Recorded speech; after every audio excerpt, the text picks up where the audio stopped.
Sir बहुत मजा आया मुझे आज के एपिसोड में आपके साथ, जो आपने अपनी ग्रिट बताई है और जो लास्ट का आपने जो पॉइंट सिखाया है कि भाई आप कर्म पे फोकस करो। बिल्कुल। आपका ना बहुत लोगों से हम मिलते हैं तो सब बोलते हैं कि नहीं सर मेरे साथ ये प्रॉब्लम है, मेरे साथ ये प्रॉब्लम है, या मैंने ये कोशिश करी। मतलब मुझे ये लगता है कि प्रॉब्लम सबके साथ है।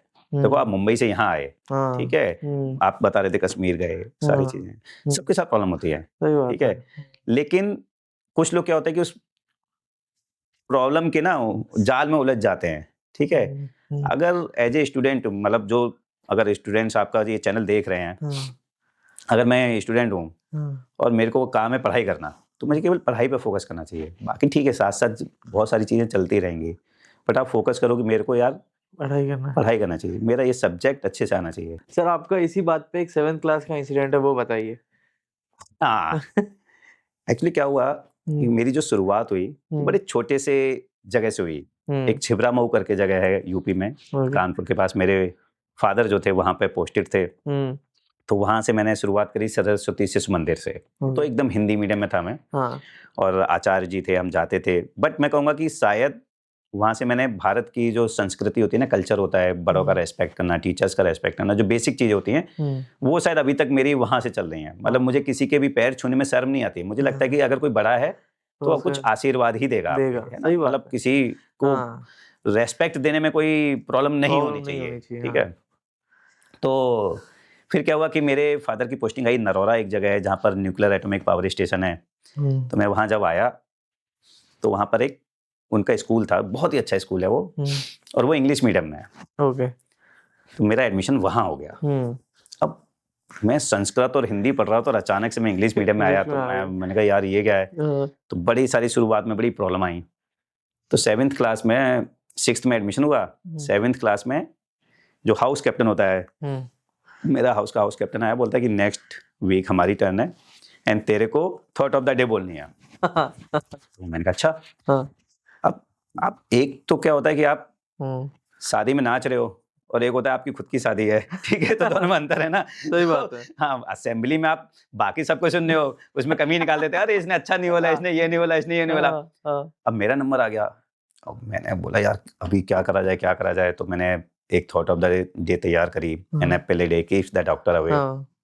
मैंने कहा ये जाऊंगा, ये बोल दूंगा, और मैंने कहा इतना तो बोल ही दूंगा मैं। मेरा नंबर आया, मैंने देखा कि इतने सारे स्टूडेंट्स खड़े हैं, सारे टीचर्स खड़े, मैं भूल गया। एन एप्पल करा और एप्पल के बाद मेरा एप्पल गिर गया। अब बोल नहीं पाया आगे। हाँ, अरे कुछ नहीं बोल पाया, मैं एकदम फ्रीज हो गया। 8th क्लास में मैंने अपने हाउस कैप्टन को बोला कि मेरे को हिंदी डिबेट में पार्टिसिपेट करना है।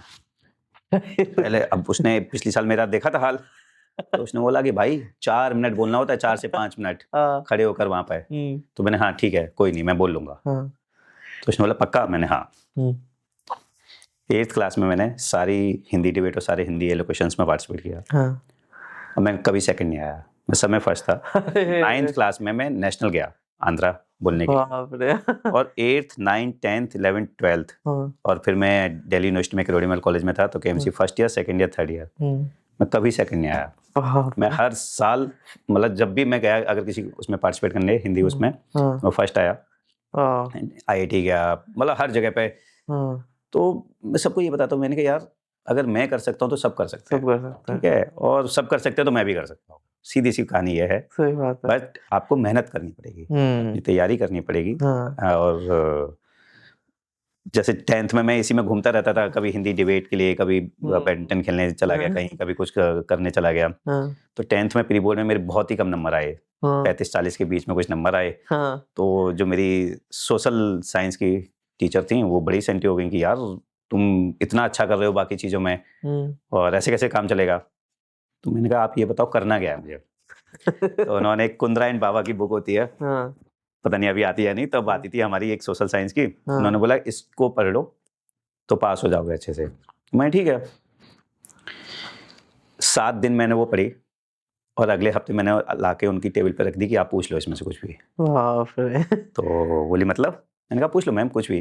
तो उन्होंने ऐसे खोला, पूछा, मैंने उनको बिल्कुल ABCDE करके जैसे लिखा था वैसे बताया। फिर उन्होंने पूछा, तो बोले तूने पूरी बुक पढ़ ली? मैंने हाँ, मैंने पूरी बुक याद कर ली है।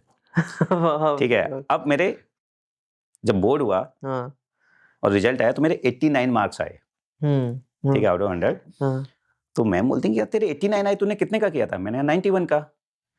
तो बोले कि तूने 91 का तूने अटेम्प्ट किया। बोले कि वो मैप, मैंने कहा मैप आपने बताया नहीं था ना कि मैप भी करने हैं। मैंने कहा बुक में मैप तो थे नहीं, ठीक है, आप बताते कि मैप अलग से करने हैं तो मैं मैप अलग से करता। तो बोले यार हद ही करता है, ठीक है।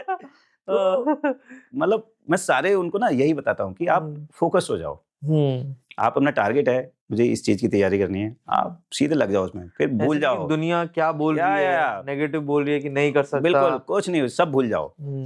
कोई भी एक अच्छी सी स्टडी मटेरियल उठाओ किसी भी चीज का, आजकल तो अबंडेंस है, ठीक है, आपको पता है कि भाई ये अच्छा है, आप उसमें लग जाओ बस। फिर सब इंस्टाग्राम यूट्यूब वगैरह सब छोड़ो और लग जाओ। अभी 10th एग्जाम आने वाले हैं, 12th आने, मैं सबको ये बताता हूँ, मैंने कहा अभी तुम कुछ मत करो, केवल अपना बुक उठाओ, जो टीचर्स ने बताया है वो करो, पुराने पेपर्स करो, फोकस होके करोगे। ऐसा कैसे हो सकता है कि नहीं हो या सही बात है। कर्म करना है, कर्म करो बस। कर्म करो और नेगेटिविटी को अंदर मत आने दो, जो आपकी बातों से मुझे लगा। बिल्कुल अपने एक्शन पे फोकस रहो। नेगेटिविटी अपने अंदर लाओगे ना तो इसका अंत नहीं है कभी, ठीक है, भूल जाओ, कट रखो उसको, पॉजिटिव रहो, चलते रहो, करते रहो। Thank you so much sir, आपने आज जो कहानी बताई बहुत मजा आया, और डेफिनेटली मैं मेरे सब्सक्राइबर्स को बोलूंगा आपके सारे चैनल्स फॉलो करें, आपसे टच करना चाहते हैं, थैंक यू, मैसेज करें। Thank you so much sir, thank you, very nice meeting you. जय हिंद। जय हिंद।